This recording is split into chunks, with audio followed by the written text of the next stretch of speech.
Hello বন্ধুরা, চলে এসেছে গীতা এলএলবি ধারাবাহিকে দুর্দান্ত একটি পর্বের আপডেট নিয়ে। বিস্তারিত জানতে ভিডিওটিতে একটি লাইক দিয়ে শেষ পর্যন্ত দেখতে থাকুন।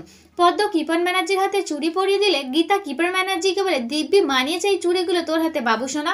এরপর কোর্টের বাইরে এমন নাচ নাচাবো না যে বাপ বেটায় যুগল মৃত্যু। কথাকলি ভারতনাট্যম কুচিপুড়ি সব নাচাবো, বুঝতে পেরেছিস? পাবলিক একদম দেখবে ফ্রিতে, কোনো আদালতের কাছে তোর ছাড় নেই বাবুসোনা। দরকার পড়লে আমি আরো কয়েকটা সেকশন নাম্বার জুড়ে দেবো, যাতে তুই ভবিষ্যতে না জেল থেকে বেরোতে পারিস।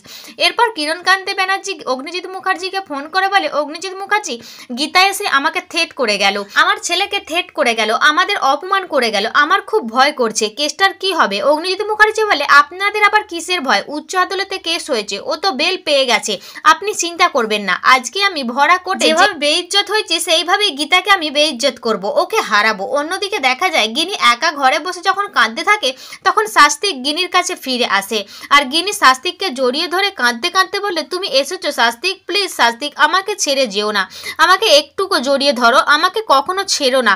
তখন স্বস্তিক বলে, আমি তো তোমাকে কখনো ধরিনি, তুমি তোমার বোনকে ঠকিয়েছো, আমাকে ঠকিয়েছো, নইলে আজকে তোমার এই জায়গায় গীতার থাকার কথা ছিল।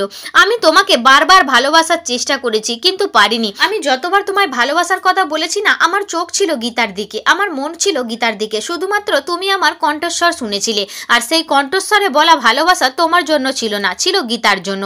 এই পৃথিবীতে যদি কোনো মেয়ে আমার জন্য তৈরি হয়ে থাকে সেটা হচ্ছে গীতা, আর আমি ওকেই ভালোবাসি। তখন গিনি কাঁদতে কাঁদতে শাস্তিককে চড় মারতে থাকে। এরপর আগামী পর্বে দেখা যায় দীপু, শামুই আর তরুণ লস্কর কোর্টে যাবার সময় রাস্তায় গাড়ি থেকে পালিয়ে যাবার চেষ্টা করলে গীতা তাদেরকে ধরে নেয়। তো বন্ধুরা, ভিডিওটি কেমন লাগলো কমেন্ট করে জানাবে।